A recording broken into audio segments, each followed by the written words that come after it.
नमस्ते दोस्तों, कैसे हैं आप सभी? आशा करती हूँ आप लोग स्वस्थ होंगे। तो चलिए मैं फिर से लेकर के आ गई हूँ आपके लिए एक और नई कहानी। तो चलिए कहानी को शुरू करते हैं। हलकनपुर गांव में केतकी अपने दो बेटे माखन और लाखन के साथ रहती थी। माखन का विवाह हुए 2 साल हो चुके थे। उसकी पत्नी बहुत सुंदर थी और वो दहेज में बहुत सामान लाई थी। केतकी का दूसरा बेटा थोड़ा सांवला था। केतकी उसके लिए भी ऐसी ही बहू लाना चाहती थी, लेकिन उसे कोई लड़की वाला पसंद ही नहीं करता था। एक दिन केतकी को रास्ते में उसकी सहेली बिमला मिली। केतकी, बिमला बहन कैसी हो?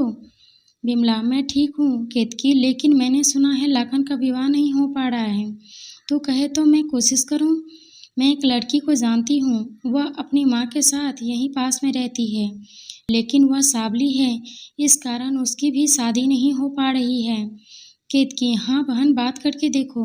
बिमला, लेकिन वे बहुत गरीब हैं, दहेज नहीं दे सकेंगे। केतकी, चलो कोई बात नहीं, मेरे नसीब में यही सही, तुम बात करो। अगर सब सही रहा तो इसी महीने शादी कर देंगे। कुछ दिनों बाद लाखन की शादी राखी से हो जाती है। एक दिन केतकी अपने घर में बैठी थी। केतकी, काली, ओ काली, कहाँ चली गई?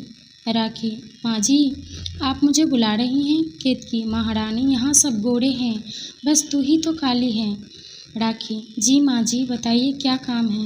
केतकी, सुन, बहुत आराम हो गया तेरी जेठानी मधु बहुत सारा दहेज लाई है, और एक तो तू काली ऊपर से कंगाल घर से आ गई। आज से घर का सारा काम तू करेगी। राखी, ठीक है माँ जी, आप चिंता न करें, मैं सारा काम कर लूँगी।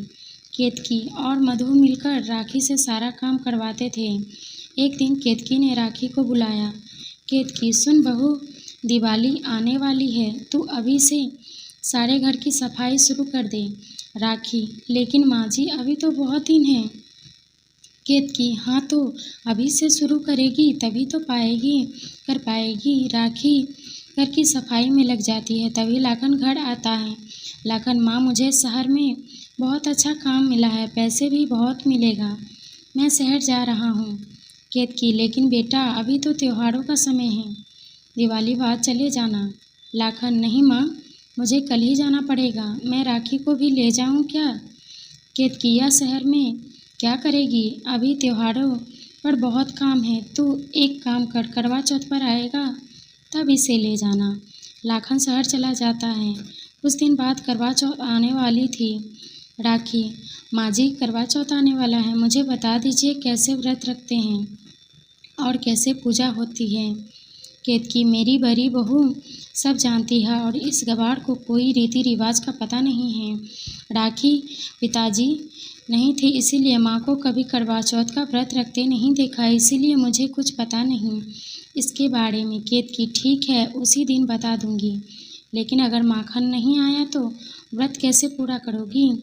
राखी, वे आ जाएंगे, मुझे पूरा विश्वास है। केतकी, हाँ, तेरे जैसी काली बीवी के लिए वह शहर की चकाचौंध छोड़ कर आएगा, वह तो अब तक तुझे भूल चुका होगा। यह सुनकर राखी रोने लगती है, वह डर जाती है, वह माँ दुर्गा के सामने बैठकर प्रार्थना करने लगती है।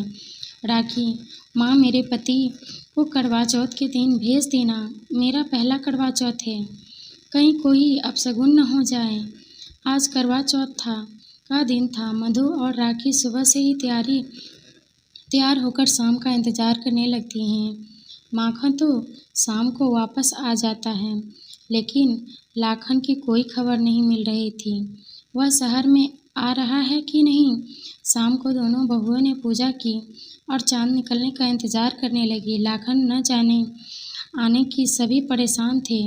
माखन, माँ, मैं जाकर और लोगों से पता करता हूँ जो शहर से आज ही आए हैं, क्या पता लाखन की किसी से बात हुई हो। केतकी, कोई ज़रूरत नहीं है, मुझे पता है, इस मनहूस की शक्ल देखकर वह गया है, अब वापस नहीं आएगा, मुझे लगता है वह इसे पीछा छुड़ाने के लिए शहर गया है। मधु, हाँ माँ जी, आप ठीक कह रही हो, देवर जी ने शहर में ही कोई पसंद कर ली होगी, इसे तो धक्के मारकर घर से बाहर निकाल देना चाहिए। माखन, तुम दोनों ये क्या कर रही हो, शर्म आनी चाहिए तुम्हें। केतकी, तुम चुप रहो, इस कंगाल के चक्कर में बेटा भी हाथ से चला गया। इससे तो कुंवारा ही ठीक था। तू मधु का व्रत पूरा कर खाना खा ले, इसके बाद इसे इसके मायके छोड़ आएंगे। राखी बैठी बैठी रो रही थी। तभी पीछे से आवाज़ आई, लाखन, कौन मेरी पत्नी को घर से निकालेगा? सभी ने देखा लाखन पीछे खड़ा था। राखी उसे देखकर खुश हो गई। लाखन ने आगे कहना शुरू किया, लाखन, मैं पैसा कमाने शहर गया था तो तुमने मेरी पत्नी को नौकरानी बना दिया। अगर ये काली है तो मैं भी तो काला हूँ, फिर तो मुझे भी यहाँ नहीं रहना चाहिए। केतकी, नहीं बेटा, यह तो तेरा घर है। राखी, आप यह सब मत सोचिए, चलिए व्रत पूरा करते हैं। चौथ माता ने मेरी पुकार सुन ली। लाखन और राखी ने चांद को देखकर व्रत पूरा किया। उसके बाद लाखन ने अपनी माँ को बहुत सारा रुपया दिया और राखी को लेकर शहर के लिए निकल गया।